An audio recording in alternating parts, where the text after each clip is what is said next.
Hey guys, welcome to Flat Top King. Hey, today is all about pancakes, but we got a special ingredient, buttermilk. Does buttermilk matter when you're making your pancakes?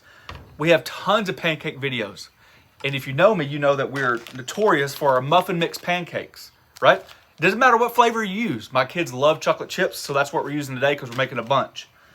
The question is, should we start substituting buttermilk to create better pancakes? We're about to find out.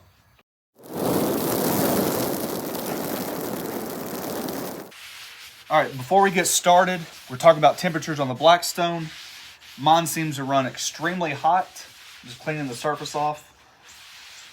So what I've got the two burners on the sides, and I've got the two middle ones off. It's already preheated, it's already come up to temp, and that's when you'd want to cut your burners off. So I've got two on the side, two off right here. We'll see how good that gets us. All right, I'm gonna make two identical batches. The only difference is we're gonna substitute buttermilk for milk. So one's gonna have milk in it and one's gonna have buttermilk in it, okay?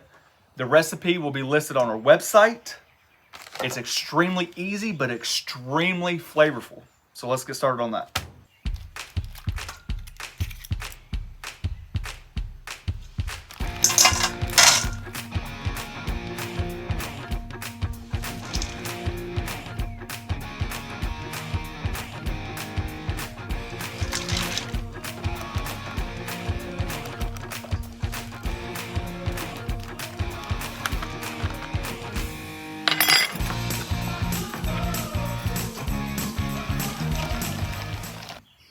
All right, the first thing you're gonna notice with equal ingredients is how much thicker the buttermilk pancake mix is. Notice that? And then over here, this is by regular milk.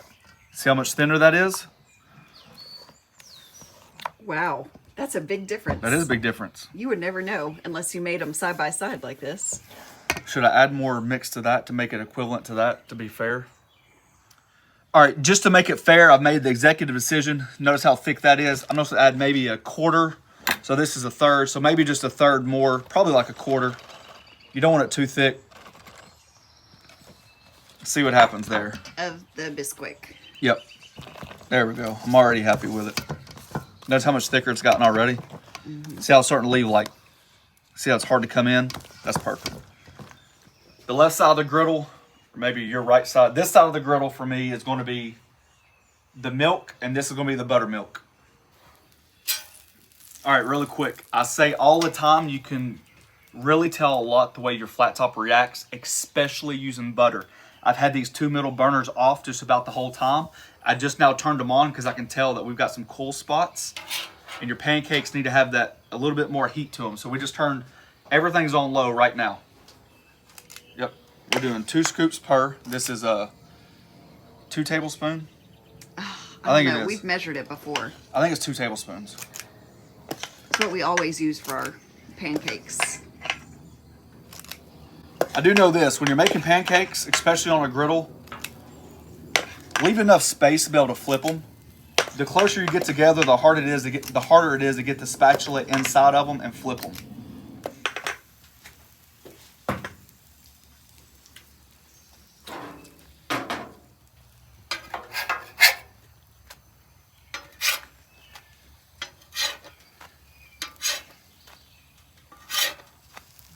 Woo!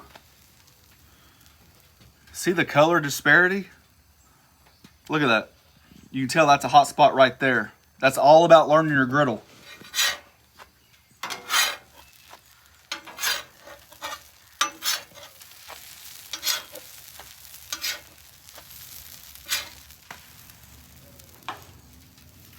So definitely it looks like the outer edges. Well, remember at first I had these two middle ones off because the problem is once you have all 4 burners on, this thing builds up a ton of heat. Even on low, I've said you can reach high temperatures on low. So I tried to adjust it with these 2 middle ones off because I know my exteriors get really hot. I guess in hindsight, I probably should have turned one off and kept one on and one on, but you live and learn. All right, guys, hey, all we're doing is cooking the pancakes till they're done. If you're new to griddling, you're gonna notice the same thing that I do, that temperature control is extremely hard. We don't make perfect pancakes all the time, and I'm not ashamed to admit it. It's all about controlling the knobs, keeping it on low, and allowing it to to cook evenly. So this is no different. Here we go. So this is the regular. Milk. Yep. Fluffy. It is fluffy.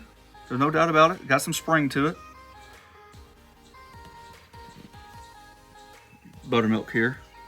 Woo. Hot. Woo. Well, it's soft. You can actually feel the difference in the texture too. All right. So she's gonna try the buttermilk. I'm gonna try the milk. They're so good. I mean, look at this. Look at that. Look at that. That's dessert. You don't even need That syrup. I know. That is like dessert. That's why I don't eat syrup on my pancakes. That's like a chocolate stuffed pancake. Well, stuff your mouth with the milk one so they can know which one. I've got my opinion. Do you notice a difference? Well, that's the question we're about to answer. Do I notice a difference? Maybe. Maybe it's more mental. Do I think that you should stop what you're doing, go out to the grocery store and buy buttermilk, just replace it for milk and pancakes because you don't have it? I don't think so. If you have it because you're marinating chicken thighs or you're marinating something and you got it left over, I think it's a great substitute. We've done that before, and that's how we came up with this video, was because we had extra. And we're like, I wonder what buttermilk pancakes, because the idea behind buttermilk pancakes, are they worth it? Does it matter? Should you use it? I don't know. I think the thing that you should always run out to get is the muffin mix. I don't care what flavor you get on that one. What's your answer? Let me try another bite. Well, we do have to remember, we did add an extra quarter cup. It won't matter. That won't matter. I promise you that won't matter in the end result. If I had to... Oh, look at you. Oh my That's gosh. a waste. That was That's a literally waste. just a huge chocolate drip. All over you. Oh, man. And I'm not licking your feet. Look, is the buttermilk more tender? I think so. Maybe 7.8 out of 8.2. I don't know. I'm just throwing numbers out there. I do think these pancakes are fantastic. I can tell you that. What do you think? I mean, Stop eating and tell them. we're supposed to be on a diet today. That's your third one. I know. Yeah, so tell them what you think. I'm getting another bite so I can see. How many bites do you need? We won't have any food left. It does seem like it's softer, like fluffier with the buttermilk. I agree. I agree. But is it worth it to stop what you're doing to go out and get it? Is it worth it to have it in your refrigerator at all times, or get it when you're getting the muffin mix? Probably not. That's your exactly. That's your answer while you're licking your fingers. All right, guys, there you go. Does buttermilk matter? Kinda. Is buttermilk the greatest pancake on earth? Not anymore. The muffin mix is the greatest pancakes on earth. Hey, thanks for watching. Don't forget to press that subscribe button, pound the notification button, share it with your friends. Tag us on the Griddle group on Facebook. What are you guys making? What are you guys doing? How you making it? Show us the pictures. Till next time, peace. God, look at all that dang chocolate. I know. That's like a chocolate croissant. Golly, that's good.